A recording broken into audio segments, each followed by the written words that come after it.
والصلاة والسلام على سيد المرسلين وعلى آله وصحابته أجمعين. سبحانك لا علم لنا إلا ما علمتنا إنك أنت العليم الحكيم. سبحانك لا فهم لنا إلا ما فهمتنا إنك أنت الجواد الكريم وقل رب زدني علما. So continuing with the narrative of post-Badr, and particularly we were now dealing with the situation of the Jewish communities. And as we mentioned several times, that we had three major tribes, Jewish tribes. One, Banu Qaynuqa, which was in Medina, and they had control of the market, particularly the jewelry market, gold and silver and these type of things. And they were the first group to be expelled. And we talked about that, and their story was narrated in our last encounter. We have two more groups, Banu Nadir and Banu Qurayza, who were agriculturists, and they were outside of Medina.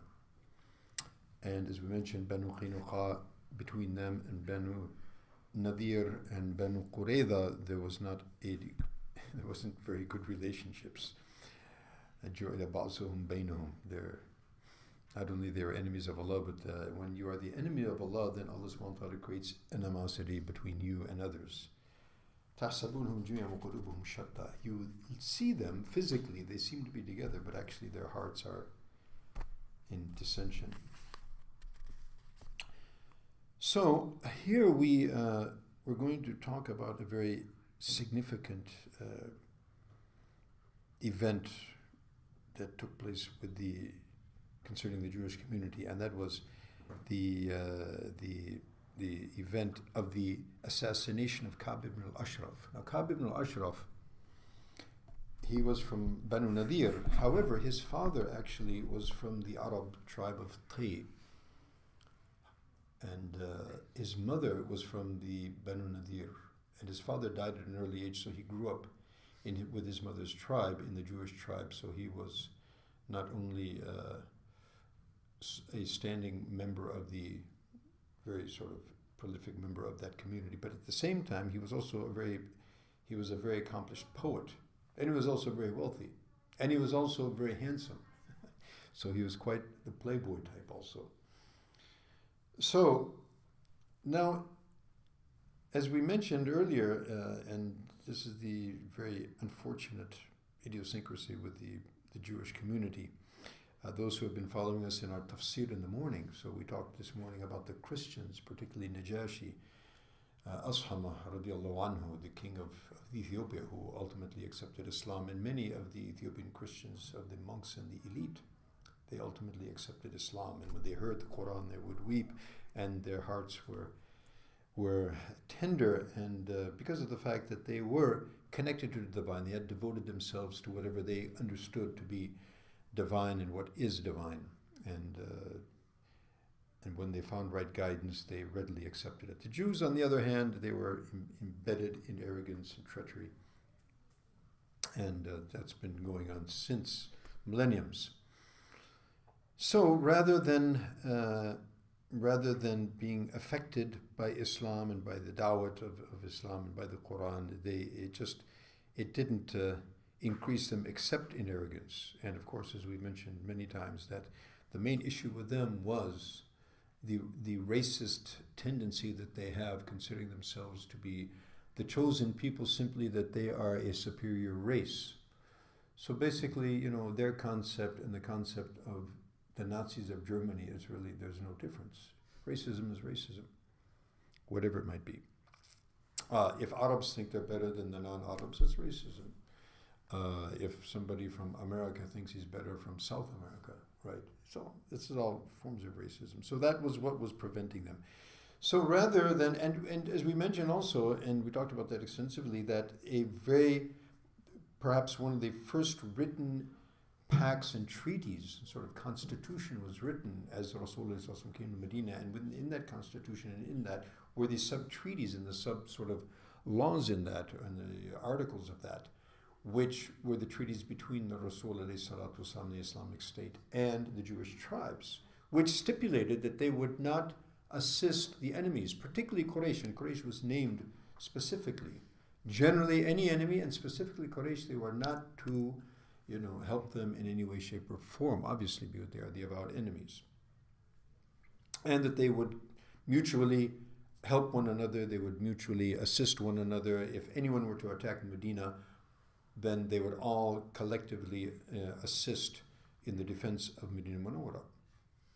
At the same time, no one was to meddle in the affairs of the other's religion. So the Jews were totally free to practice their religion as anyone else.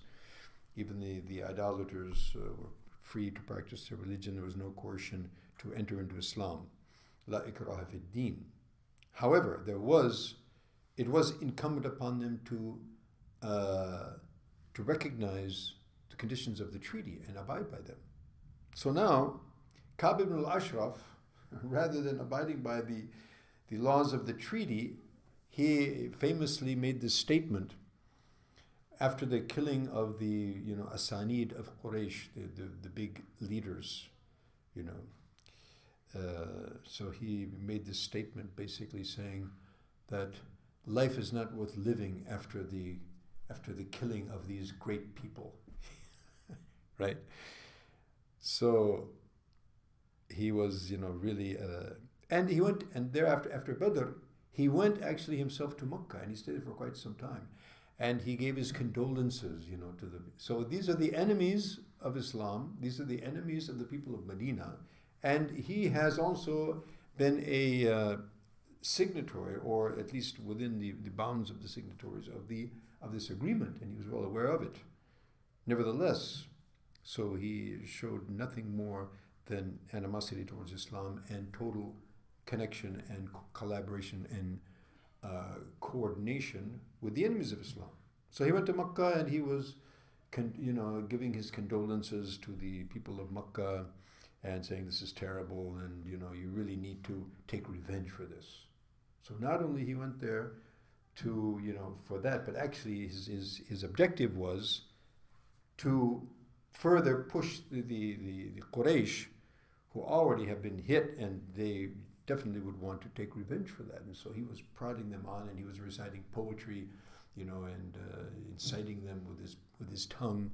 And at the same time, as for the Muslims, he was authoring very obscene poetry, defiling Muslim women, and just total blasphemic statements about Muslim women, and broadcasting this in public. So he is really now an open enemy, and he has broken the bounds of the treaties. And in fact, there are very plausible narrations which the ulama have cited, which point to the fact that, in fact, some of the narrations point that Jibreel alayhi salam informed the Prophet alayhi salam that secretly he had, in fact, made a treaty with Quraysh to help them to fight and get rid of Islam and the Prophet alayhi salatu wasalam, and then fight with him against the Prophet alayhi salatu wasalam and the Muslims in Medina. So this is high treason of the worst and the most hideous manifestation. Now this all came, of course, to the attention of the Prophet ﷺ, and so he asked his people, and then he requested. He said, "Who will relieve me? Who will relieve us? From Ka'b ibn al-Ashraf. He has annoyed Allah subhanahu wa ta'ala and his Rasul, and he's done what he's done."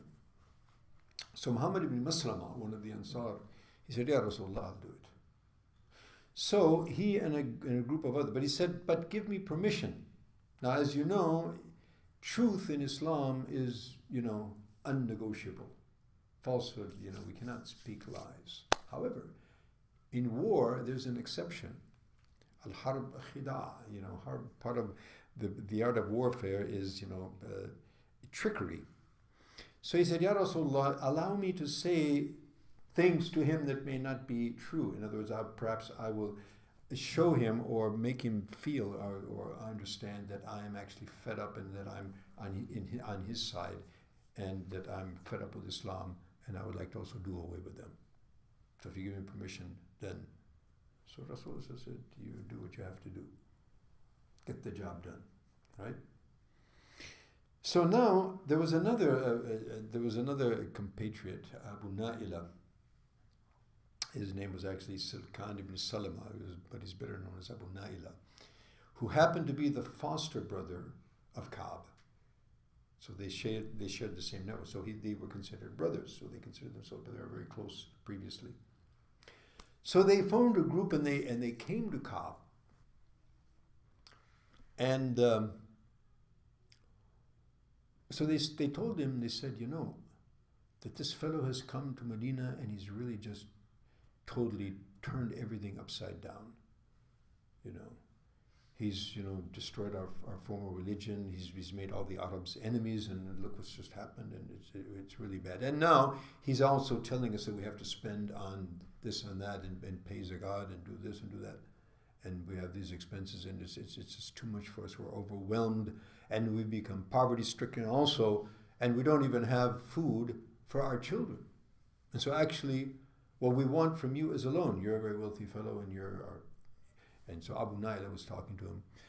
In another riwayat of Bukhari, it points to that it was actually Muhammad ibn Masra that was in this dialogue. In any case, either one of them, whoever it was, had this dialogue with Ka'b, and then ultimately he said, well, so what we want, bottom line, is we want you to give us a loan. Because, we've been taxed so much that we don't even have the wherewithal to.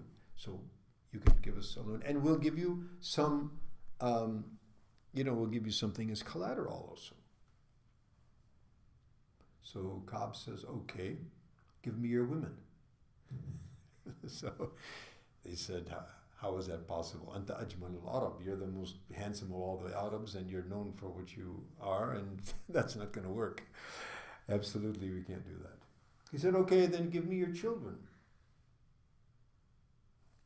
They said, that's going to be even worse. It's going to be like an odd, it's going to be like a blemish, on our tribe that will be known as the tribe who ransomed their children for a few morsels to eat. That's not going to work. But what we can do is we can put as a collateral our weapons. Okay, weapons. That's quite. It's a ready, liquidatable asset. So he said, okay, that's fine. Little did he realize when they come with their collateral, it's going to be collateral on his head. So that was the plan. In other words, with that excuse, we're going to bring our weapons as collateral, but we're going to use these weapons to take him out. That was the plan. So then they had an agreement. So then they come in the night again, and they come with the weapons, and they call out to Ka'b. Now Ka'b is now with a new bride that he has, and he's there with his wife.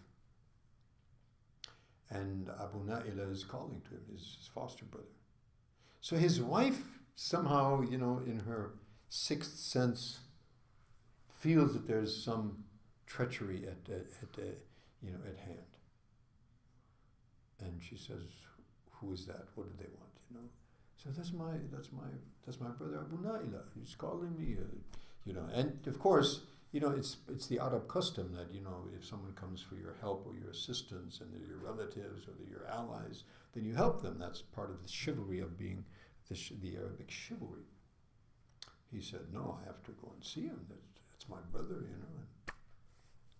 She said, no, you know that you are a person you're at war. Actually, she mentioned this. So it was quite obvious that she knew and he knew and everybody knew that he was actually, for all practical purposes, in an outright battle, warfare, in enmity with the Prophet ﷺ and the Muslims. He said, no, I'm going to meet my brother. So he went down, and he was talking with them,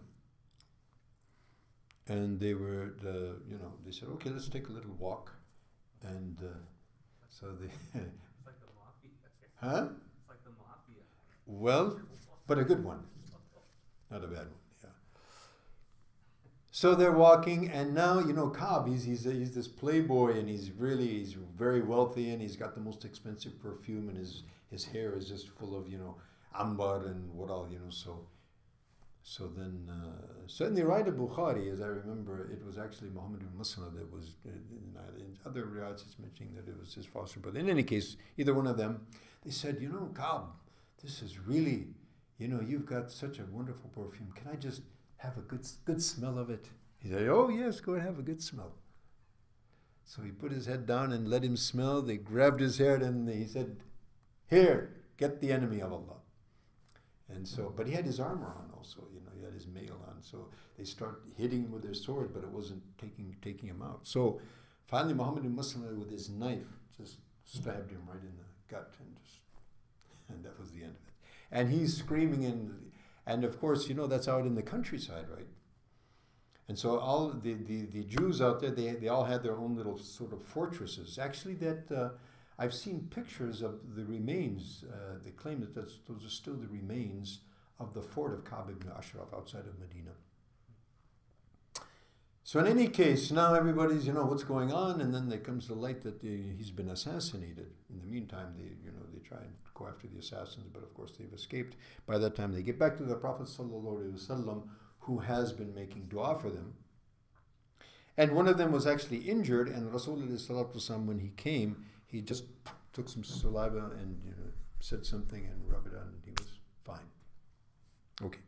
So now this man is assassinated, and so now the Banu Nadir delegation came to the Prophet ﷺ and says, what's this? Our man has been killed, he's been assassinated. And so Rasulullah, he has been assassinated justly. You all know what he's been doing. He's in connivance, you know, with Quraysh. He's been bad-mouthing us. He's been reciting this obscene poetry regarding our women. And he's guilty of high treason. And so actually that delegation had nothing to say. They had no answer, and they had to accept that. And it's important for us to know that because to this day, you know, of course, the enemies of Islam, the Orientalists, are not really interested in the Orient. They're interested in attacking Islam. That's for the most part. However, the Orientalists, they're basically different types. You have Orientalists who actually, they are intrigued by the Orient. And this is interesting that we have individuals, particularly in Europe, particularly from Britain and from France, Germany, other countries, who in that age, in the 19th and 20th century and even before, they were very much intrigued because it was a totally different lifestyle. In Islam, you know, it had a totally different look on society and their etiquettes and so forth. So you actually had people who were very intrigued by the Orient, and some of them, in fact, accepted Islam, particularly in England. Some of the nobles, some of the noble women also, you know, some of the royalty, they actually accepted Islam. And however, you have others who study Islam simply for the objective of finding somewhere where they can point a finger or, you know, cause some type of mischief. So those type of Orientalists, they use these kind of incidents and they say, hey, look, see? Look at what they're going around assassinating people, mafia type, you know, behavior. But the fact of the matter is that this is the accepted procedure in any country. High treason is punishable by death anywhere, you know. So we should understand about that. So this was, of course, and of course, the Jewish delegation who came and objected, of course, they were silenced and they had nothing to reply. Now, at the same time, this also gave a very huge signal to the Jewish community that, look, we Muslims are not playing around. We are going to fulfill our treaty, and we are going to be, you know, with all equity, going to look after, you know, these. But if anybody fools around, and that was mentioned in the treaty, and that they will be protected and so forth, except those who do treachery and those who wrong themselves by going against the treaty. So then it also was a wake-up call that, you know, one must be careful because the Muslims are not going to tolerate this type of treachery and this type of treason. So we will continue with the events after that leading up to Uhud. Now we're getting close to the Battle of Uhud and the events leading up to Uhud, which we will take in our next session. بإذن الله تبارك وتعالى. سبحانك اللهم وبحمدك نشهد أن لا إله إلا أنت نستغفرك.